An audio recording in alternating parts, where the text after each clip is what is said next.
हमारा first question है वो क्या रहने वाला है। देखिए फर्स्ट क्वेश्चन पर हम डिस्कस कर लेते हैं।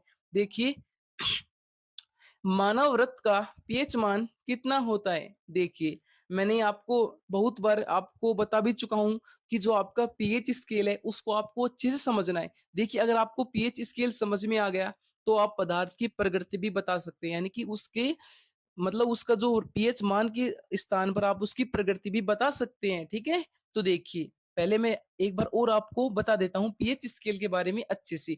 देखिए जो हमारा पीएच स्केल होता है उसका क्रमांक कितना होता है, 0 से 14, यानी कि 0 से 14, ठीक है। किस टाइप से होता है वो देख लीजिए आप, यानी कि 0 से 7 और 7 से आपका 14, ठीक है। तो देखिए 7 आपकी जो प्रकृति है ये आपकी कैसी हो जाएगी, उदासीन प्रकृति, ठीक है। और 7 से अधिक आपकी प्रकृति हो जाएगी क्षारीय, और 7 से कम आपकी जो प्रकृति है वो आपकी हो जाएगी अम्लीय, ठीक है। अब मैं आपसे क्वेश्चन करता हूँ कि मानव रक्त का पीएच मान कितना होता है। सभी को पता होना चाहिए कि कितना होता है, 7.4। कितना होता है, 7.4, ठीक है। लेकिन क्वेश्चन में ऐसा नहीं कहा गया कि इसकी प्रकृति बताइए। अब आपसे मैं क्वेश्चन करता हूँ इसकी प्रकृति क्या होनी चाहिए। तो सभी को पता होना चाहिए कि जो रक्त का पीएच मान है कितना है आपका, 7.4। तो आंकड़ा आपका कितना है, 7 से ज्यादा। तो आपका जो प्रकृति होने वाली है ये आपकी हो जाएगी क्षारीय। तो इस क्वेश्चन का राइट आंसर आपका हो जाएगा ऑप्शन नंबर सी, ठीक है। चलिए नेक्स्ट क्वेश्चन पर हम चलते हैं। देखिए नेक्स्ट क्वेश्चन में आपसे क्या पूछा है, इंसुलिन की कमी से, यानी कि इंसुलिन की कमी से कौन सा रोग होता है, यानी कि इंसुलिन की कमी से होने वाला रोग कौन सा है। तो देखिए मैं आपसे पूछ रहा हूँ कि इंसुलिन की कमी से कौन सा रोग आपका उत्पन्न होता है मानव शरीर के अंदर। तो देखिए ये आपका कौन सा होता है, डायबिटीज, यानी कि जितने भी हमारे डायबिटीज के पेशेंट होते हैं उनको किसकी कमी होती है, इंसुलिन की कमी होती है, ठीक है। तो इस वजह से उनको यहाँ पर जो शुगर फ्री चीजें होती है उनको डॉक्टर के द्वारा सजेशन में दी जाती हैं, यानी कि डॉक्टर हमारे परामर्श देते हैं कि जो शुगर फ्री चीजें हैं उनको आपको दैनिक जीवन में उसका यूजेस करना चाहिए, ठीक है। तो इस क्वेश्चन का राइट आंसर आपका हो जाएगा ऑप्शन नंबर बी। चलिए नेक्स्ट क्वेश्चन पर हम चलते हैं। देखिए मानव मूत्र का पीएच मान कितना होता है। देखिए मानव मूत्र का अगर मैं पीएच मान की बात करूं तो कितना होता है, पता होना चाहिए सभी को, 6, ठीक है। ये तो हो गया आपका पीएच मान। अगर मैं बात करूं मानव मूत्र की पीएच मान की प्रकृति की, तो ये आपकी प्रकृति हो जाएगी किस टाइप की, अम्लीय टाइप की, ठीक है। किस टाइप की हो जाएगी आपकी, अम्लीय टाइप की। तो इस क्वेश्चन का राइट आंसर आपका हो जाएगा ऑप्शन नंबर सी। चलिए नेक्स्ट क्वेश्चन पर हम चलते हैं। देखिए बहुत ही अच्छे-अच्छे यहाँ पे आपको क्वेश्चंस करवाए जा रहे हैं। जिसने भी हमारी इस क्लास को शेयर नहीं किया, मैं आप सभी से निवेदन करता हूँ प्लीज़ क्लास को शेयर कर दीजिए, ताकि जो भी हमारे साथी रेलवे ग्रुप डी की तैयारी कर रहे हैं तो उनकी तैयारी एक अच्छे स्तर से उनको देखने को मिलती रहे। तो देखिए नेक्स्ट क्वेश्चन में आपसे क्या पूछ लिया, बहुत ही अच्छा क्वेश्चन है कि मानव शरीर की सबसे छोटी हड्डी कौन-सी है? ठीक है? देखिए, अभी सबसे पहले आपको ये पता होना चाहिए कि मानव शरीर की सबसे बड़ी हड्डी कौन-सी है, सबसे छोटी हड्डी कौन-सी है, सबसे मजबूत और सबसे आपकी जो चौड़ी हड्डी है वो कौन-कौन सी है। यानी कि जो आपकी बेसिक चीज़ें होती हैं उन सभी को आपको ध्यान में होना चाहिए।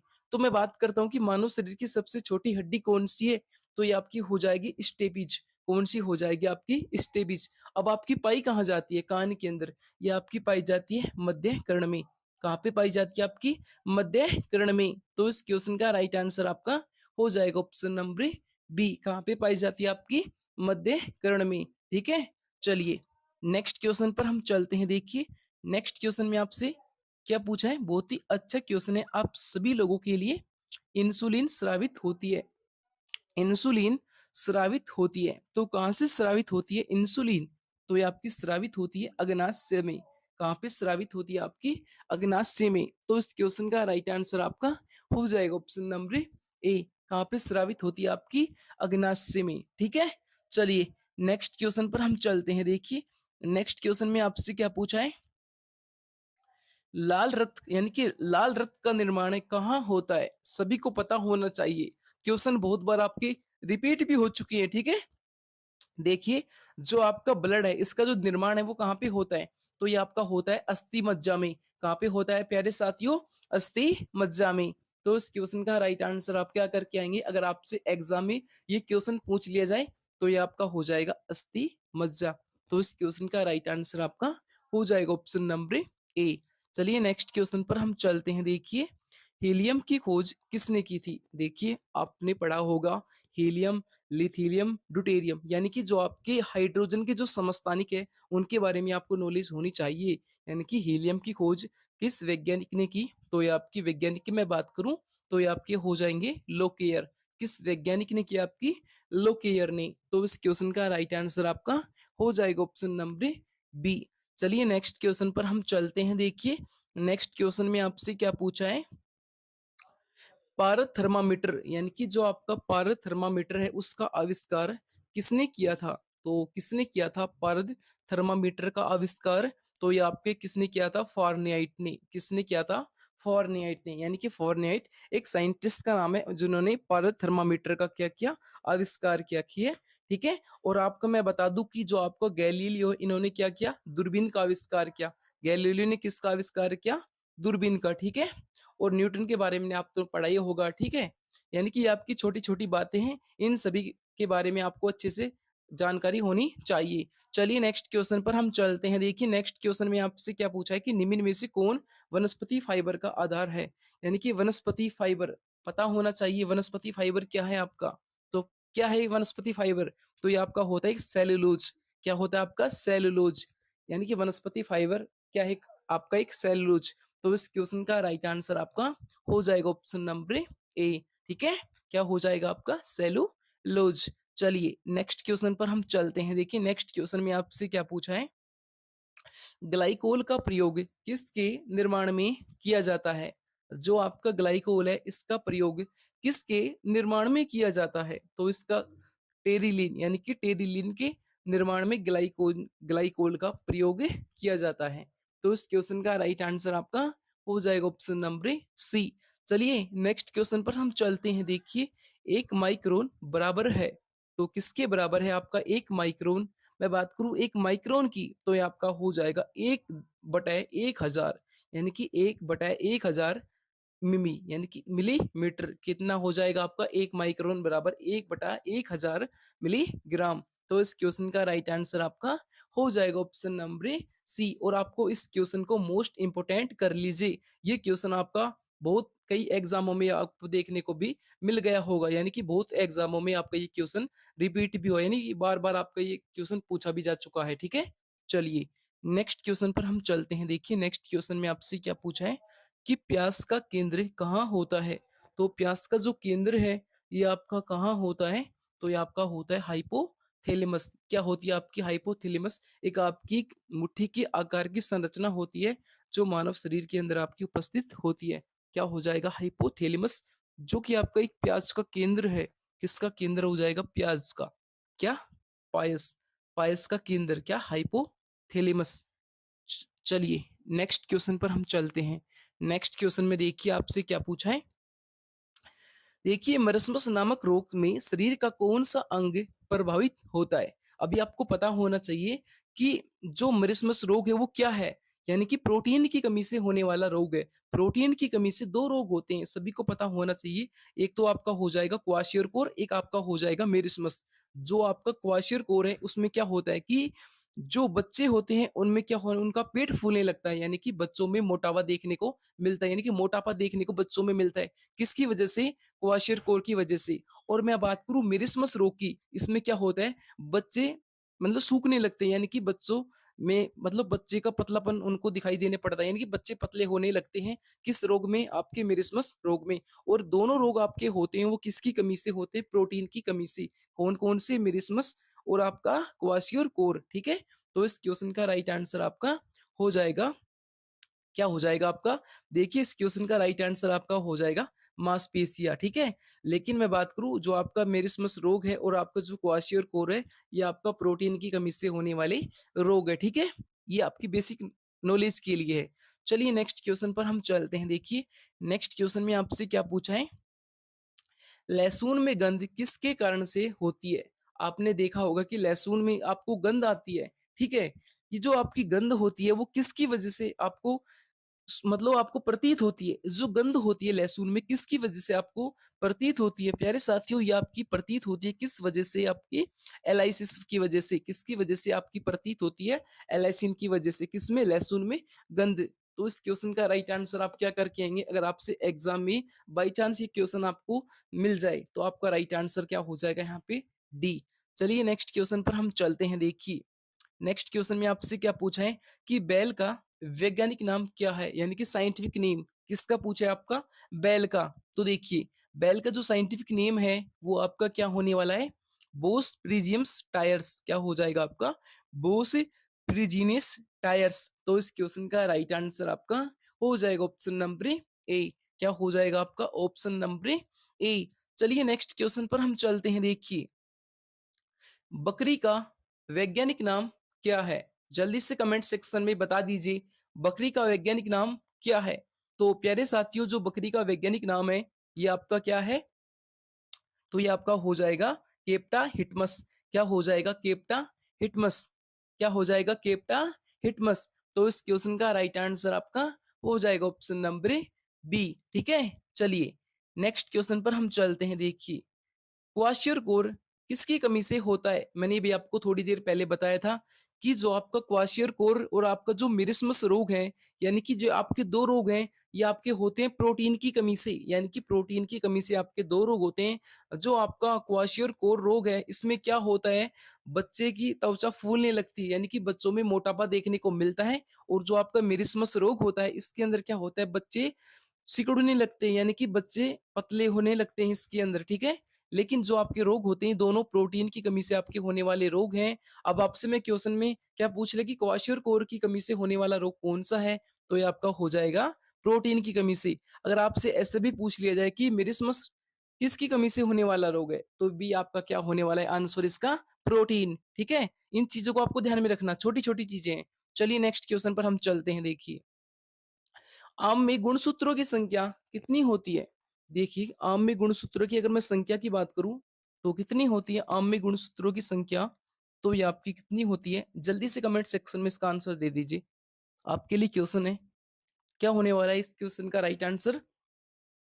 अगर मैं बात करूं आम में गुणसूत्रों की संख्या की, तो ये आपकी हो जाएगी 14, कितनी हो जाएगी 14। ठीक है, आम में गुणसूत्रों की संख्या, इसको ध्यान में रखिए। अगर मैं बात करूं मानव में गुणसूत्रों की संख्या कितनी होती है, यानी कि मानव में गुणसूत्रों की संख्या की अगर बात करें तो कितनी होती है, ये आपके लिए क्वेश्चन है, होमवर्क के तौर पर आपको इसका जवाब आपको कमेंट सेक्शन में देना है हमको। ठीक है, चलिए नेक्स्ट क्वेश्चन पर हम चलते हैं। देखिए चूहे में गुणसूत्रों की संख्या कितनी होती है, तो कितनी होती है चूहे में गुणसूत्रों की संख्या, तो ये आपकी हो जाएगी 40, कितनी हो जाएगी 40, ध्यान में रखिए कितनी हो जाएगी 40। तो इस क्वेश्चन का राइट आंसर आपका हो जाएगा ऑप्शन नंबर सी।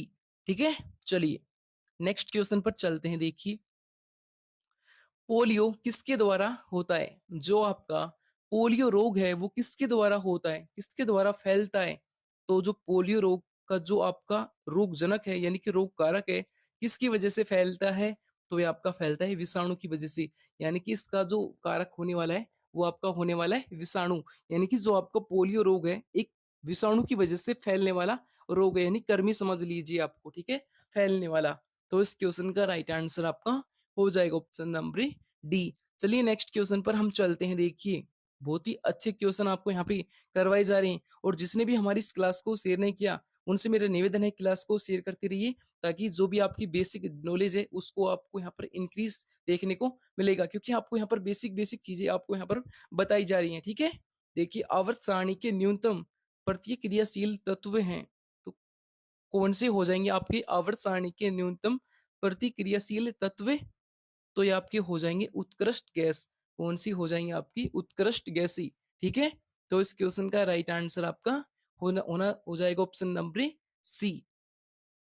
चलिए नेक्स्ट क्वेश्चन पर हम चलते हैं। देखिए बहुत ही अच्छा क्वेश्चन है आपके लिए, पीनियल ग्रंथि कहाँ स्थित होती है, जो आपकी पीनियल ग्रंथि होती है वो कहाँ स्थित होती है, तो कहाँ होती है आपकी ये, मस्तिष्क में, कहाँ पे होती है आपकी, मस्तिष्क में। तो इस क्वेश्चन का राइट आंसर आपका हो जाएगा ऑप्शन नंबर बी, क्या हो जाएगा ऑप्शन नंबर बी। चलिए नेक्स्ट क्वेश्चन पर हम चलते हैं। देखिए पौधों एवं पेड़ों का खाना तैयार करने की जो प्रक्रिया है वो आपकी कहलाती है। यानी कि पौधे और जो आपके पेड़ होते हैं उनको खाना तैयार करने की जो प्रक्रिया होती है वो आपकी कहलाती है। देखिए, पौधे और पेड़ों यानी कि पौधे और पेड़ों का खाना तैयार करना, यानी कि देखिए, पेड़ों से हम क्या करते हैं, यानी पेड़ हमारे लिए क्या करते हैं, भोजन बनाते हैं, ठीक है, पेड़ों से हमें फल प्राप्त होते हैं। लेकिन आपसे यहाँ पे क्वेश्चन में क्या पूछा है कि पौधे एवं पेड़ों को खाना तैयार करने की प्रक्रिया कहलाती है, तो ये आपकी कहलाती है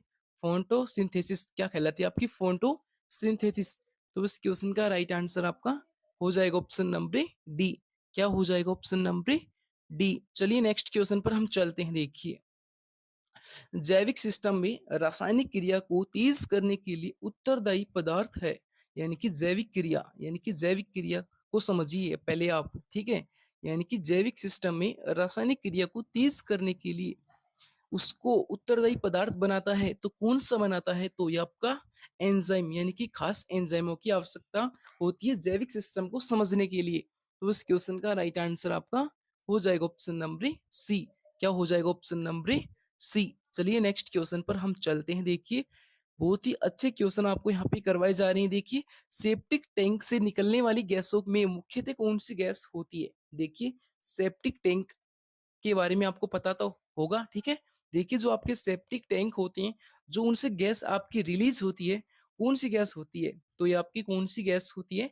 मीथेन गैस होती है। यानी कि सेप्टिक टैंकों से रिलीज होने वाली गैस आपकी कौन सी हो जाएगी? Methane gas. तो इस क्वेश्चन का राइट आंसर आपका हो जाएगा ऑप्शन नंबर ए।